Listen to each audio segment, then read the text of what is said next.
Haal jij straks even verse kadetten van de warme bakker in de Steentelstraat? Oh ja, en neem ook gelijk wat beleg mee. Pal ernaast is immers een slagerij. Zo ging bij mij op dinsdag 13 oktober dag aan loop. Aanleiding was dat ik een stuk of wat grunniger passiepanten nog visite kreeg om, onder het genauwen van een kop koffie, een stoetje en een bordsoep, het over ons avontuur te hebben. De grunnige tol. Elk van ons vieren het zijn eigen omgang met grunnige tol. Zo las Willy Westerdijk een paar aldernoost schiere verhaaltjes voor uit haar net uitbrood boukje daar om hoes en dak op het hoge laad. Nana van der Molen kwam met een goudgeef grunners schriefwerk voor een dag, wat hopelijk zijn steek kreeg in bladkrudden, dat eind van het jaar voor laatste mol op mat valt. En Henk Puister vertelde smui met handen en voeten zijn verhaal over hoe over als regisseur bandjer met nat pak en bos kruis op kop een misdoriger achter slur en grendel kreeg. Morlu, klapstuk vanmiddag, was eigenlijk het voordrogen en zingen van Joyce Bodewes.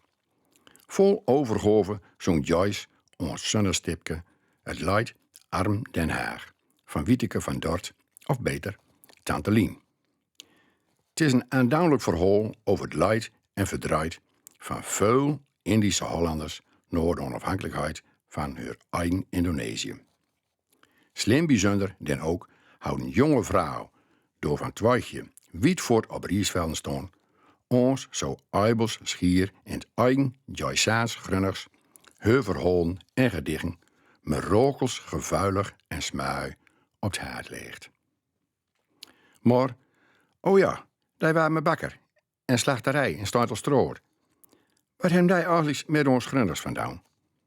Nou kijk, dat ik met pongels toetjes bij slachter voor tuinbank stond en al de vriendelijkste man om 5 ons aanvraag, was ons grun en ons huil Wietvoort. Sorry meneer, ik niet heb ham. Dit zijn Turkse halal slagerij.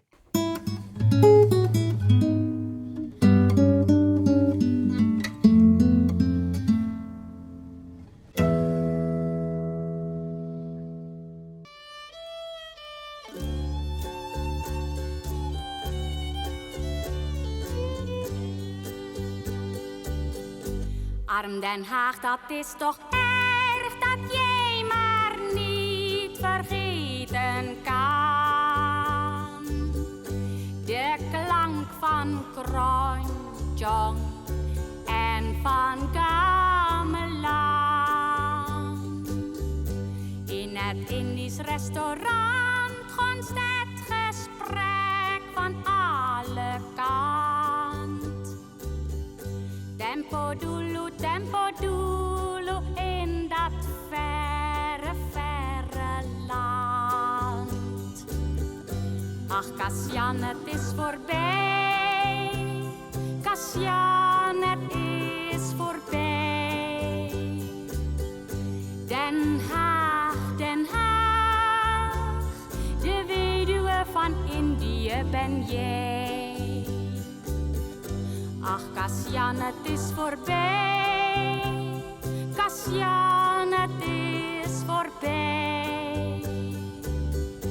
Den Haag, Den Haag, de weduwe van Indië ben jij. We kunnen hier heus wel Indisch eten thuis klaarmaken. Sambal goreng telur, sayur lodeh, tahu petis. Alleen de buren hebben het niet zo graag. En we kunnen hier ook heus wel tropische planten kopen. Zoals bijvoorbeeld kembangspartoe. Dat noemen ze hier hibiscus. Hibiscus.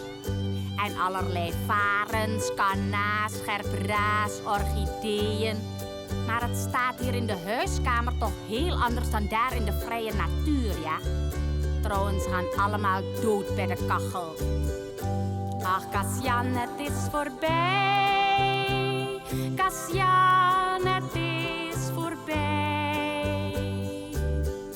Den Haag, Den Haag, de weduwe van Indië ben jij. Ach, Kasian, het is voorbij. Kasian, het is voorbij. voorbij. Den Haag, Den Haag, de weduwe van Indië ben jij. En weet u, ik heb thuis zo'n groot schilderij hangen. Dat verbeeldt natuurlijk Indië, ja. Adoe, beeldig, beeldig. Mooie groene sawa's, klapperbomen. Links een karbouw met zo'n kleine katjong op zijn rug, ja. En rechts een pamman met 7 van die leuke kleine bebeks achter zich aan. Maar weet u, het schilderij, het krijgt hier geen licht genoeg. Weet u wat nog meer? Meneer Leclerc Subli, hij komt ook nooit meer langs. Ach, Cassian, het is voorbij. Cassian, het is voorbij. Den Haag, Den Haag, de weduwe van Indië ben jij. Ach, Cassian, het is voorbij. Cassian.